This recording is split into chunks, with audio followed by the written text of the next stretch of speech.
Assalamualaikum warahmatullahi wabarakatuh. Selamat pagi anak-anak. Bagaimana kabarnya hari ini? Sehat semua ya? Alhamdulillah, tetap semangat. Allahu Akbar. Anak-anak, sebelum pembelajaran hari ini kita mulai, siapkan peralatan tulis dan jangan lupa berdoa terlebih dahulu. Hari ini kita akan belajar tema 5 ekosistem, subtema 2 hubungan antar makhluk hidup dalam ekosistem, pembelajaran 3 dan 4. Apakah kalian tahu apa itu sistem irigasi subak? Subak merupakan sekumpulan petani di Bali yang mengelola sistem irigasi yang ada di sebuah kawasan persawahan. Kawasan persawahan itu biasanya dibatasi oleh kenampakan alam seperti sungai, jurang, atau kenampakan lain. Satu kelompok subak biasanya memiliki satu sumber air yang mengalir ke sebuah sungai yang melewati atau berada dekat dengan persawahannya. Para kelompok subak menggunakan sistem gotong royong dan saling bantu dengan cara meminjam air, bukan utang piutang. Dengan demikian, setiap anggota harus bertanggung jawab terhadap penggunaan air, juga terhadap petani lain sesama anggota subak. Sistem irigasi subak dipimpin oleh seorang pengatur yang disebut pekasih atau klean subak. Para pekasih bekerja sama dengan para kepala desa dan perangkat desa dalam menjalankan tugasnya.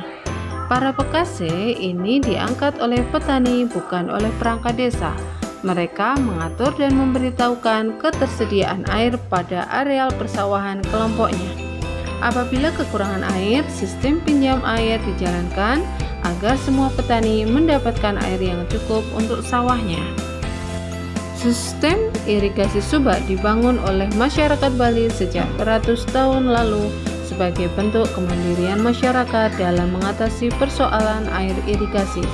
Semua persoalan pertanian dibahas secara musyawarah dan perencanaan yang baik, termasuk di dalamnya membahas rencana pengairan, cara menjaga kualitas air, jumlah air yang akan dialirkan, dan waktu pengairan, termasuk siapa saja yang akan menggunakan. Subak tidak hanya memperhatikan sistem irigasi, tetapi juga memperhatikan asas kerjasama dan keadilan dengan menggunakan sistem meminjam air kepada anggotanya. Dengan demikian, tidaklah mengherankan jika pada tahun 2012 subak diakui sebagai salah satu warisan dunia oleh UNESCO. Pengakuan ini menjadi sebuah kebanggaan bagi bangsa Indonesia. Bangsa Indonesia telah ratusan tahun berjuang untuk mendapatkan kebebasan dari penjajahan dan menjadi sebuah bangsa yang merdeka. Proklamasi Kemerdekaan Indonesia sebetulnya merupakan bagian dari pidato proklamasi yang disampaikan oleh Insinyur Soekarno sebagai wakil bangsa Indonesia. Proklamasi tersebut dibacakan tanggal 17 Agustus 1945 pukul 10 waktu Indonesia Barat bertepat di Jalan Pegangsaan Timur nomor 56 Jakarta. Pada saat yang sama dikibarkan bendera merah putih sebagai bendera negara dan dinyanyikan lagu kebangsaan Indonesia Raya ciptaan W.R. Supratman. Setelah melalui waktu yang sangat lama disertai pengorbanan besar seluruh rakyat Indonesia, akhirnya kemerdekaan dapat diwujudkan. Pada saat menjelang diproklamasikan kemerdekaan Indonesia, tepatnya pada tanggal 16 Agustus 1945, terjadi penculikan terhadap dua tokoh bangsa Indonesia yang paling terkemuka, yaitu Insinyur Soekarno dan Drs Muhammad Hatta oleh para pemuda pejuang Indonesia. Mereka dibawa dari Jakarta ke Rengas Dengklok, Karawang, Jawa Barat. Tujuan penculikan adalah agar kedua tokoh penting ini terhindar dari pengaruh ancaman dan tekanan pemerintah pendudukan Jepang. Keesokan harinya, kedua tokoh dikembalikan lagi ke Jakarta dan diamankan di rumah Laksamana Muda Tadashi Maeda, tentara Jepang yang bersimpati terhadap perjuangan rakyat Indonesia untuk merdeka. Di rumah itulah naskah proklamasi dirumuskan oleh 3 orang pemimpin golongan tua, yaitu Insinyur Soekarno, Dr. Andes Muhammad Hatta, dan Mr. Ahmad Subarjo. Dari golongan muda ada Soekarni, BM Dia, dan Mbah Diro. Setelah selesai ditulis, naskah proklamasi diketik oleh Sayuti Malik. Kemudian Insinyur Soekarno dan Dr. Andes Muhammad Hatta menandatanganinya atas nama bangsa Indonesia. Sejak saat itu, bangsa Indonesia hidup merdeka dalam bingkai Negara Kesatuan Republik Indonesia. Melalui proklamasi tersebut, bangsa Indonesia mengumumkan kepada seluruh dunia bahwa bangsa Indonesia telah bebas dari penjajahan.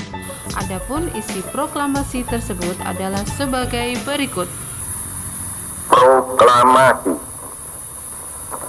Kami, bangsa Indonesia, dengan ini menyatakan kemerdekaan Indonesia. Hal-hal yang mengenai pemindahan kekuasaan dan lain-lain diselenggarakan dengan cara saksama dan dalam tempo yang sesingkat-singkatnya. Jakarta, 17 Agustus 1945, atas nama bangsa Indonesia, Soekarno, Hatta. Berikutnya kita masuk ke pembelajaran 4. Perhatikan gambar yang ada di depan kalian. Kedua gambar tersebut merupakan penampakan alam yang ada di permukaan bumi. Persawahan yang ada di Bali merupakan buatan manusia untuk kebutuhan manusia. Penampakan berupa sawah merupakan salah satu contoh penampakan buatan. Gunung merupakan salah satu contoh penampakan alam ciptaan Tuhan. Contoh Gunung Sinabung di Sumatera Utara. Terdapat banyak penampakan alam dan buatan di sekitar kita. Wilayah Indonesia yang terbentang dari Sabang hingga Merauke tentu memiliki berbagai keunikan. Setiap daerah memiliki sumber daya alam yang dapat dimanfaatkan untuk pembangunan negara. Letak geografis Indonesia yang mempengaruhi iklim yang terjadi. Iklim Indonesia hanya memiliki 2 musim, yaitu musim hujan dan musim kemarau. Letak Indonesia di sekitar garis khatulistiwa mengakibatkan Indonesia selalu mendapatkan sinar matahari sepanjang tahun. Keberadaan matahari sepanjang tahun bermanfaat bagi kegiatan agraris sehingga membuat Indonesia menjadi penghasil berbagai komoditas alam. Indonesia memiliki lebih dari 17.000 pulau yang menyimpan potensi-potensi alam yang luar biasa. Setiap daerah di Indonesia memiliki sumber daya alam yang khas, berbeda satu dengan yang lain. Kekayaan alam dan hasil bumi Indonesia tidak perlu diragukan. Diperlukan usaha untuk mengelolanya dengan benar dan untuk sebesar-besar kemakmuran rakyat seperti yang diamanatkan oleh Undang-Undang Dasar 1945. Persatuan dan kesatuan mutlak diperlukan untuk menyatukan tujuan pengelolaan sumber daya alam dan hasil bumi Indonesia. Tanpa persatuan dan kesatuan, kemakmuran rakyat Indonesia tidak akan tercapai. Anak-anak, selesai sudah pembelajaran hari ini. Terima kasih atas perhatiannya. Assalamualaikum warahmatullahi wabarakatuh.